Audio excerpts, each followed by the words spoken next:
இஸ்லாமியர்களின் ஐம்பெரும் கடமைகளில் ஒன்று ரமலான் மாத நோன்பாகும்.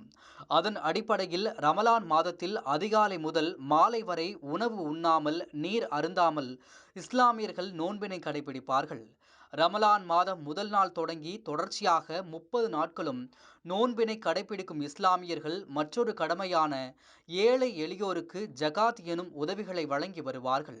ரமலான் 30 நோன்பு முடிவடைந்த பின்னர் ஷவால் மாதத்தின் முதல் நாளில் ரமலான் பண்டிகையாக கொண்டாடுவர். இதற்காக அதிகாலையில் தொழுகை முடித்த பின்னர் புத்தாடை அணிந்து ஈதுல் பித்ர் என்னும் பெருநாள் சிறப்பு தொழுகையில் கலந்து கொள்வர். பெருநாள் சிறப்பு தொழுகையை திறந்தவெளி திடல்களில் தொழுவது கூடுதல் சிறப்பு என்பதால் பல்வேறு பகுதிகளில் திடல்களிலும் பள்ளிவாசல்களிலும் சிறப்பு தொழுகை நடைபெறும்.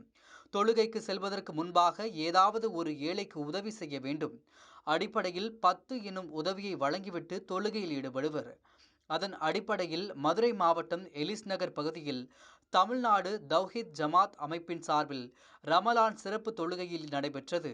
திடல் பகுதியில் நடைபெற்ற இந்த சிறப்பு தொழுகையில் பெண்கள், சிறுவர்கள், ஆண்கள் என ஏராளமானோர் கலந்து கொண்டனர்.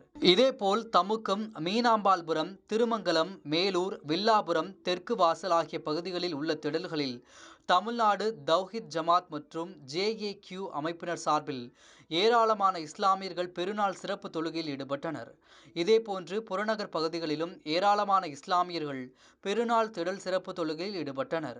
பெருநாள் சிறப்பு தொழுகை முடிந்த இஸ்லாமியர்கள் ஒருவருக்கொருவர் கை கொடுத்தும் ரம்ஜான் வாழ்த்துக்களை பகிர்ந்து கொண்டனர். சிறப்பு தொழுகையின் முடிவில் சமத்துவம் நிலவ வேண்டியும், உலகம் அமைதி பெற வேண்டியும், மழை பொழிய வேண்டியும், விவசாயம் செழிக்க வேண்டியும் சிறப்பு துவா செய்தனர். தமிழகத்தில் நேற்றிரவு பிறை தென்படாத நிலையில் நாளை ரம்ஜான் பண்டிகை கொண்டாடப்படும் என தமிழ்நாடு தலைமை ஹாஜி அறிவிப்பு வெளியிட்டுள்ள நிலையில் தவ்ஹீத் ஜமாத் மற்றும் JAQ அமைப்பின் சார்ந்த ஏராளமான இஸ்லாமியர்கள் இன்று ரம்ஜான் பண்டிகையை கொண்டாடினர்.